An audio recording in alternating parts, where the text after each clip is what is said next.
Assalamualaikum warahmatullahi wabarakatuh. Sugeng enjang, sugeng pepanggihan kalian siaran Teguh Rahayu Slamet channel ingkang tansah berbagi kawruh, ingkang tansah berbagi pangerten, ingkang tansah berbagi pengalaman laku, ilmu hakikat, ajaran luhur saha berbagi sedaya kawruh pangertenan pengalaman laku ilmu kasampurnan urip.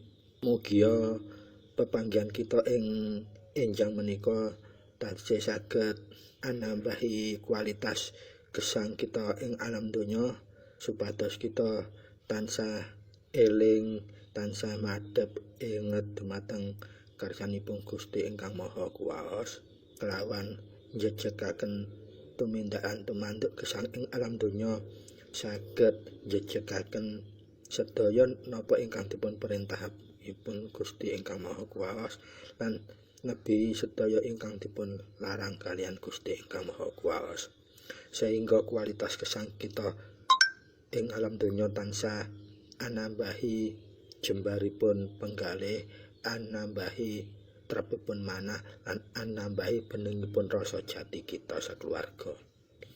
Para sutresna ingkang minulya, wonten ing edisi 0 sekawan menika kita mancik bagasan ketauhidan ingkang angka 0 kalih inggih menika sambunganipun bahasan ingkang angka 0 setunggal ingkang sampun katindakaken kepengker.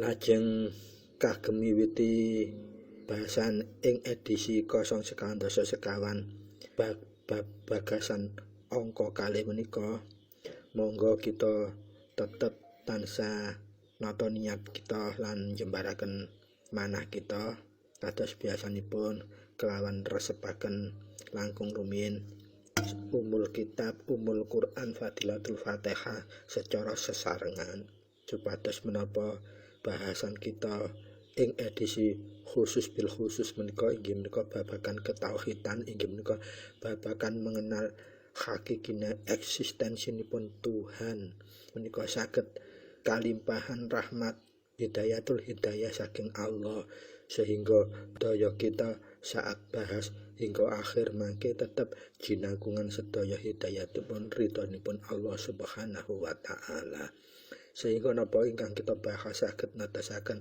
manfaat miguna lan mahanani dumateng gesang kita sakeluarga.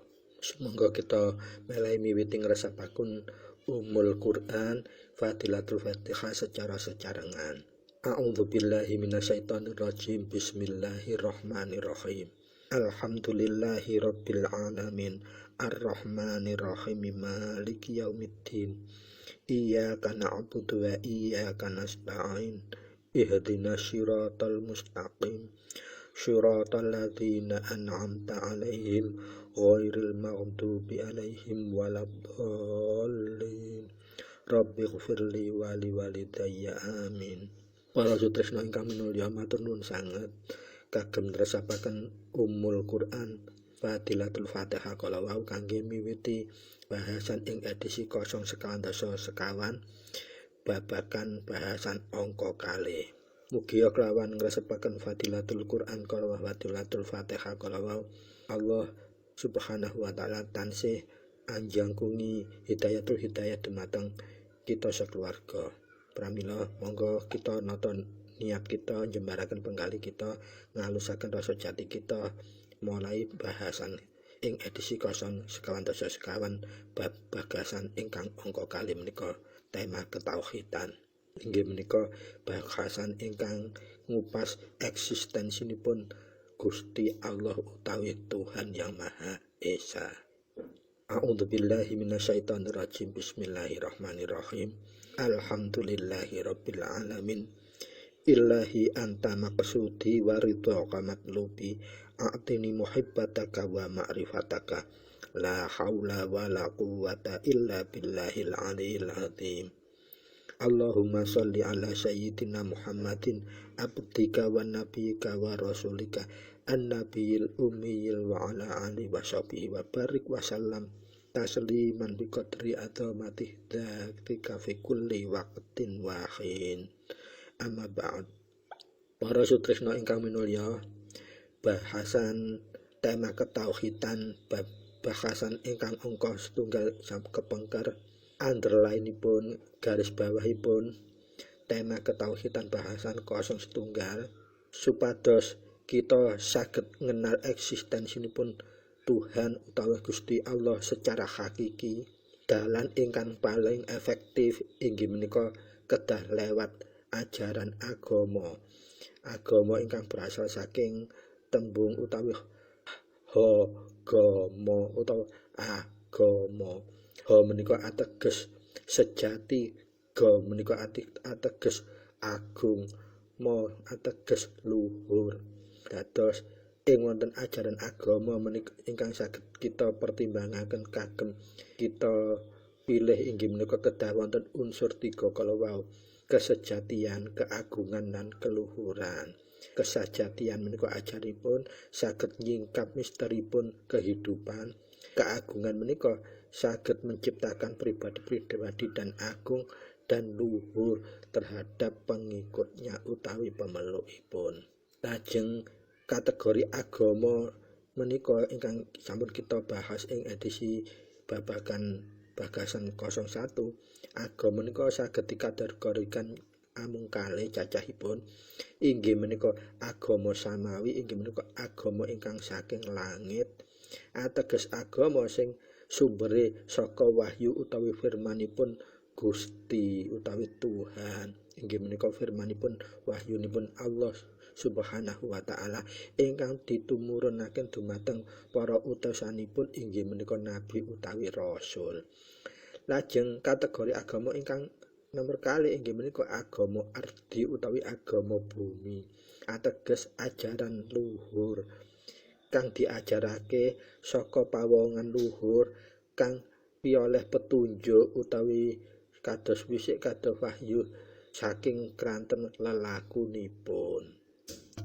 Ajeng garis bawah ingkang nomor 3, gecolan kanggih milah ajaran agama. Ciri-ciri ajaranipun menika kedah wonten ingkang pertama, kedah lengkap, luas, bisa dinalar pikir, njur saged ditumindakake. Lajeng inggih saged nyingkap misteri sedaya kehidupan. Lajeng ingkang angka kalih kedah wonten kandungan ilmu kesejatian. Ateges menapa ingkang terkandung wonten salebete ajaran menika wonten kaweruh pangerten lan babagan laku hakikat kehidupan kangge menyingkap asal muasal menungsa, keuripan, kehidupan inggih menika sangkan paraning dumadi menungsa lan saisine ciptaane Gusti ingkang Maha Kuwasa secara paripurna. Dados saged menyingkap apa, nyaapa, kenapa, genia, tujuane apa uripku awal hingga akhir. Lah menika kedah wonten. Lajeng ingkang paling inti inggih menika agama samawi ingkang lengkap ajaranipun paripurna lan kangge panyampurna ajaran sadereng-derengipun inggih menika ateges ajaran agami Islam. Lah Islam menika artosipun pasrah, keselamatan ingkang sentosa, sejahtera utawi nugraha. Lah kala wau ringkesan ingkang sampun kita bahas ing bagasan angka 01 monggo kita lajengaken sakmenika. Dados nyuwun gunge pangaksami bilih ingkang kita bahas masalah ketauhidan menika inggih menika tata cara Islam. Keranten menapa kukuh menika keyakinanipun ainul yakinipun yakin dinul Islam. Pramila ingkang saged kukuh aturaken inggih menika ajaran menurut babaganipun ajaran Islam. Monggo sakmenika kita lajengaken para sutresna ingkang minulya. Agama Islam menika saged dipun artosaken sesuatu ajaran ingkang maringi tuntunan tentang tata cara pasrah tur kesejatian. Kados ingkang sampun kukuh aturaken ing babagan angka 01, Islam menika tujuanipun inggih menika kangge bentuk manungsa ingkang beragama ingkang saged memenuhi 3 syarat inggih menika sejati, agung lan luhur sehingga saged pasrah tur akhiripun selamat. Lah menika dinul Islam. Dados tujuan Islam menika inggih menika kepasrahan menuju keselamatan ingkang sejati dunia dan akhirat. Dan keselamatan kala wau namung saged dipun rebut karana sarana pasrah. Lah ajaran agama Islam kala wau intinipun inggih namung kalih. Ingkang setunggal inggih menika babagan ingkang maringi kaweruh lan pangerten tentang akidah. Inggih menika ajaran ingkang menerangaken tentang prinsip-prinsip keagamaan. Ingkang inti nomor kalinipun inggih menika babagan syariat. Inggih menika ajaran ingkang nerangaken tentang tata cara nyempurnakaken prinsip-prinsip ingkang nomor setunggal kala wau. Lajeng babagan tingkatan ilmu ajaran Islam menika saged dipilah dhateng sekawan tingkatan utawi tatanan utawa tataran. Inggih menika ingkang pertama syariat, nomor kali tarekat, nomor 3 hakikat, lan ingkang paling pucukipun ajaran tataran inggih menika makrifat. Pramila agama Islam ingkang dipun bawah nabi-nabi saderengipun Nabi Muhammad inggih menika panjeripun ketauhidan, inggih menika keberadaan keesaan Tuhan pinujune supados manungsa menika saged dumugi pasrah lan selamat. Keranten ajaran-ajaran Islam ingkang sampun dibawa oleh nabi-nabi sebelum Muhammad Rasulullah umumipun berbeda dhateng syariat kemawon. Akidahipun sami inggih menika keesaan Allah. Ananging sami-sami mengenal akidah ingkang sami. Perbedaan syariat kala wau sebabipun amargi disesuaiaken ing situasi kondisi jaman wekdal nabi ingkang pembawa menika kondisi peradabanipun ingkang tasih berbeda. Para nabi-nabi saderengipun Nabiullah Muhammad kala wau ateges tasih ajaranipun tasih parsial atau menapa masih tetap di-upgrade oleh nabi-nabi yang akan datang.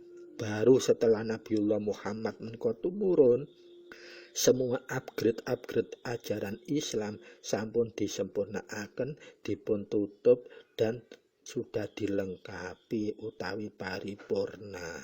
Kranten menika Nabiullah Muhammad sallallahu alaihi wasallam kala wau sinebut nabi penutup zaman lan nabi akhir utawa nabi penyempurna sedaya ajaran-ajaran saderengipun ingkang sampun dibeta dening nabi utawa rasul-rasul sebelum Nabiullah Muhammad. Lajeng dos pundi Nabiullah Muhammad sallallahu alaihi wasallam menika diutus oleh Gusti ingkang Maha Kuwaos utawa Tuhan. Menika tujuanipun kangge nutup sedaya dan menyempurnaaken sedaya ajaran sadereng-derengipun sebelum Nabiullah Muhammad tumurun. Lan menika ingkang dipun bekalaken dening Nabiullah Muhammad sallallahu alaihi wasallam menika inggih menika Kitabul Quran, kitab penyempurna dan pembeda antara yang benar dan yang batil. Pramila ajaran syariat Islam ingkang dipun beta dening Gusti Nabi Muhammad sallallahu alaihi wasallam menika saged diterepaken di sepanjang zaman dan tetap dinamis, tetap sesuai mulai zaman dul ngantos zaman dal mangke. Pramila bagi umat Islam sesudah periode beliau artosipun sampunipun Nabiullah Muhammad wafat ingkang boten mengalami kepanggihan gesangipun langsung dening Gusti Kanjeng Nabi Muhammad tentang syariat menika saged dipun pundhut dasar saking Al-Qur'anul Karim ugi saking hadis ingkang sahih. Keranten ajaran Islam menika pada hakikatipun diajarkan secara sederhana, mudah dan tidak mengikat. Pramila bilih berdasar pada sumber-sumber pokokipun inggih menika Al-Qur'an dan hadis, pramila syariat Islam menika estunipun sederhana, mudah diterapkan dan tidak mengikat. Artosipun menapa? Tidak mengikat. Lamun kowe ora nindakake berarti kowe rugi. Lamun iku ana unsur pahalane kowe rugi. Lamun perintah sing ora mbok tindakake ku kae tumuju keselamatanmu, lek ora mbok tindakno berarti kowe tumuju ora slamet. Menika cekakipun ajaran agama Islam. Dados para sutresna ingkang minulya, monggo kita lajengaken bahasan kanthi jembaripun penggalih. Wanci estune Islam kala wau maringi kebebasan kagem para penganutipun kangge menapa maringi pendapatipun berpendapat mengenai syariat. Ananging kebebasan kala wau dipun batasi dengan utawa pokok-pokok ajaranipun sumberipun saking Al-Qur'anul Karim. Lajeng sejarahipun menulis Quran semacam Nabi Muhammad hidup niku tasih dereng wonten. Sabibaripun Nabiullah wafat, baru pengikutnya terutama sahabat papat kala wau ingkang mulai berpikir untuk mengkontekstualkan Quran supados napa saged dipun ajaraken seandainya hidup ini sudah berputar waktu sedemikian panjang. Nah, alhamdulillah manfaatipun kita saged ngraosaken sami. Setelah Quran sudah dibukukan hingga zaman kita tasih saged kita mempelajari krana kemurnianipun. Lajeng berjalananipun wekdal, kebebasan kagem mentakwil syariat kala wau, estu muncul permasalahan utawa dilema perbedaan penafsiran ingkang tajam, terutama masalah-masalah khilafiyah. Bila kita kaji secara mendalam, estunipun khilafiyah menika perlu inggihan kagem menapa dalam beragama Islam kita memang dituntut untuk menggunakan pikiran dan akalnya supaya menapa saged ngeterapaken sesuai dinamika zaman. Ananging wontene perbedaan khilafiyah kala wau saged memancing umat Islam kagem berpikir menggunakan akalnya secara sehat. Nanging implikasipun muncullah beberapa pemeluk-pemeluk ingkang fanatik berlebihan sehingga menganggap pemahaman yang lain itu adalah salah, bid'ah, sesat dan sebagainya. Lajeng dos pundi nyikapi kala wau? Nyikapinya itu paling sederhana itu adalah sebatas akidahnya itu adalah ketauhidan Islam, maka insya Allah tasih dereng melenceng saking wewaleripun ajaran sejatinipun Islam. Karena akidah itu berkaitan dengan ketuhanan. Pramila ingkang kukuh bagiaken menika inggih menika ateges akidah, inggih menika ketauhidan tentang Tuhan, keeksistensian Tuhan dalam sifat yang kemahaesaannya. Keranten apa? Memang hakikat Tuhan itu hanya satu dan tidak boleh dibilang-bilangkan atau disekutu-sekutukan. Pramila hakikatipun sedaya macem agama ingkang wonten ing muka bumi menika hanyalah sekedar sarana. Ananging kesejatianipun agama inggih kala wau ingkang dipun aturaken, perbedaanipun hanya ada di ajaran agama samawi atau ajaran agama ardi. Kalau samawi itu sumbernya langsung dari Tuhan arupi wahyu atau firman dan itu menjadi kitab sucinya. Lajeng pembawanya disebut nabi atau rasul. Nah, perbedaan antara agama samawi dan agama ardi terletak pada kelengkapannya, kesejatiannya. Kalau agama samawi, kelengkapannya itu mulai A sampai Z. Artinya apa? Semua segmen kehidupan itu wonten bahasanipun, wonten aturanipun. Ngantos dumugi segmen kehidupan ing alam akhirat nika sampun dipun gambaraken, dipun sinyalemenaken, dirumusaken. Pramila ingkang langkung penting lan prayogi inggih menika jalur intinipun ajaran agama menika ingkang paling pokok damel pegangan inggih menika bilih ajaran kalau mampu mengungkap misteri hidup, maka itulah agama yang kasebut kategori Islam. Inggih menika agama ingkang pasrah lan selamat yang sejati. Lajeng bilih sak menika dewasa ini menika kuwata sanget kita manggihi berbagai paham lan aliran ingkang ngatasnamaken Islam, nanging kasunyatanipun tingkah lan lakunipun boten mencerminaken hakikine Islam inggih kala wau sejati, agung lan slamet. Lah menika kita kedah saged kagungan pegangan kangge masesoni.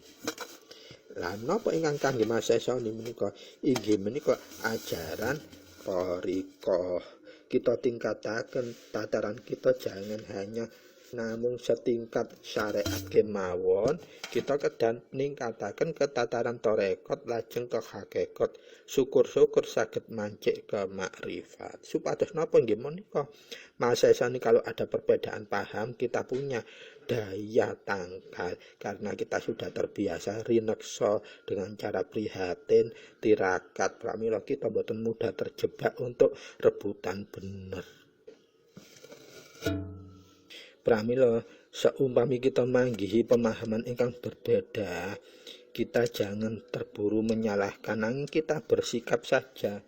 Yang penting dalam menjalankan agama ingkang terp menika inggih menika menungsanipun kagungan jaminan kebenarannya dengan cara menapa kita ningkataken ke tataran tarekat, hakikat lajeng makrifat. Lah menika titik bedanipun wonten ngriku.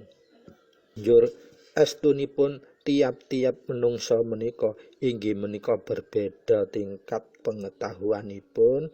Maksudipun menungsa menika diciptakan memang suci, lajeng berbedanya kalau dia sudah lahir dari warna lingkungan, dari orang tua, lajeng pendidikan, kemudian berteman dan sebagainya, itulah akan membentuk perbedaan masing-masing. Dan perbedaan itu akan bisa terikat kembali kalau sudah mengenal kesejatian ajaran inggih menika dinul Islam. Pramila tentang keberagaman perbedaan manungsa kala sehingga daya tangkap, daya pemahaman terhadap ajaran agama meskipun satu ajaran agama yang sama, dia akan tidak sama hasil penangkapannya, pemahamannya, dan itu namanya khilafiyah, sebatas tidak berkaitan dengan hakikat Tuhan. Kalau dalam ajaran Islam Tuhan itu sudah tidak bisa diganggu gugat, esa atau satu. Mangke-mangke kita mancik bahasan ingkang kala wau sifat-sifat Allah dan asma-asma Allah, itulah inti dari ajaran ketauhidan nanti. Pramila isinipun Al-Qur'an menika inggih menika memuat permasalahan-permasalahan pokok dalam hidup kehidupan manungsa mulai dunia ngantos dumuni akhirat mangke. Kangge ngungkap misteri kehidupan kala wau, permasalahan pokok kala wau, lajeng menungsa nindakaken usaha utawi upaya. Upayanya dengan cara apa? Dia dengan berbagai kemampuan menafsirkan dan memahami ajaran kala wau lajeng ditumindakake sebatas tidak melanggar ungger-ungger akidah utawi ketuhanan. Esensi ketuhanan menika boten ngantos kesesat. Dados terciptalah berbagai ijma, kias, penafsiran kala wau sehingga muncul pemahaman-pemahaman. Dan ing dalam Islam kala wau wonten 3 dasar ingkang dipun dadosaken patokan menungsa dalam usahanipun melakukan penafsiran-penafsiran. Inggih menika ingkang pertama patokan nakli. Nakli menika menapa? Nakli menika penafsiran ingkang berdasarkan kitabipun Allah ingkang sampun wonten menawi dumugi mulai Nabiullah Adam ngantos dumugi Nabiullah Muhammad inggih menika kitab-kitab samawi, kitab-kitab yang wajib dipercaya menika inggih menika wonten sekawan mulai Taurat, Zabur, Injil dan Quran sebagai penutup atau penyempurna. Lajeng ing kategori kalih inggih menika akli, inggih menika penafsiran pendapat ingkang berdasar pada kesesuaian akal pikiran menungso. Dados danahe nalar itu dianjurkan dalam agama Islam karena apa? Orang tidak akan wajib beragama kalau tidak punya pikirannya tidak normal atau orang gila. Jadi bedanya ajaran-ajaran luhur dengan ajaran agama biasanya di situnya. Kalau ajaran luhur itu malah berasumsi bahwa akal itu dianggap njlomprongake. Mungkin benar, tapi esensinya akal itu untuk meletakkan derajat manusia berbeda dengan hewan dan yang lainnya. Dan harus digunakan, tapi dengan petokan kitab Allah. Lajeng ingkang angka 3 inggih menika taklid.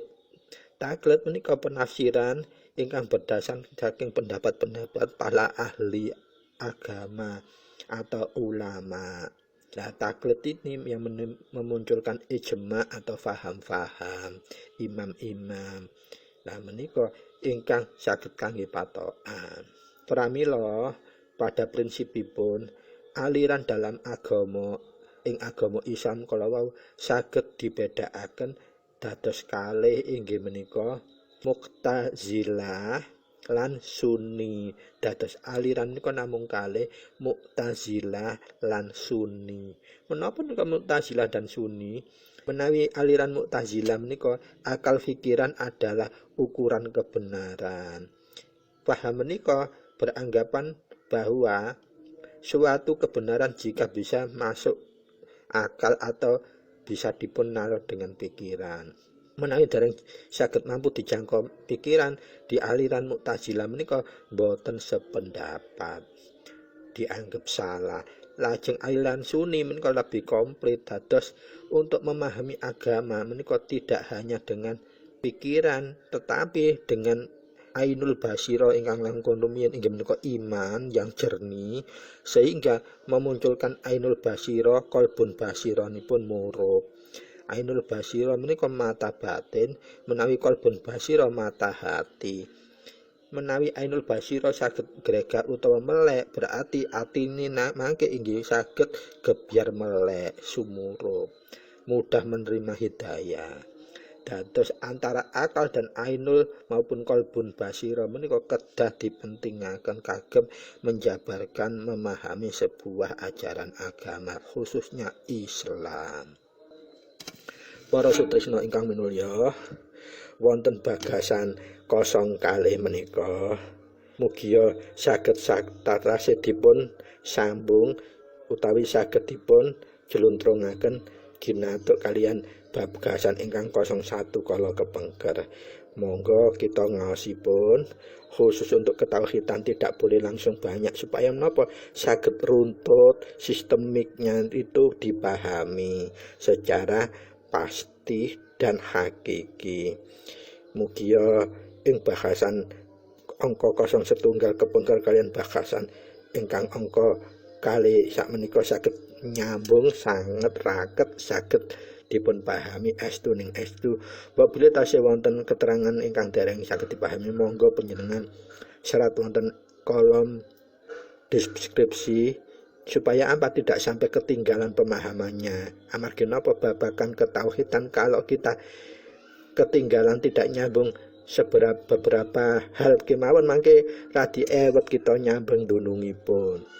Mila kirang langkunge kuku nyuwun gungi pangaksami mugia sedaya bahasan ingkang badhe kita lampahi lan ingkang sampun kelewatan tasih saged antosaken manfaat guna lan mahanan dumateng gesang kita sekeluarga dalam memahami hakikat Tuhan, hakikat kebenaran ingkang sejati. Matur nuwun sanget wigatosipun sugeng pepanggihan malih ing edisi 0 sekawan dasa gangsal bagasan ketauhidan angka 03 salajengipun. Matur nuwun. Billahi taufiq wal hidayah. Wassalamualaikum warahmatullahi wabarakatuh.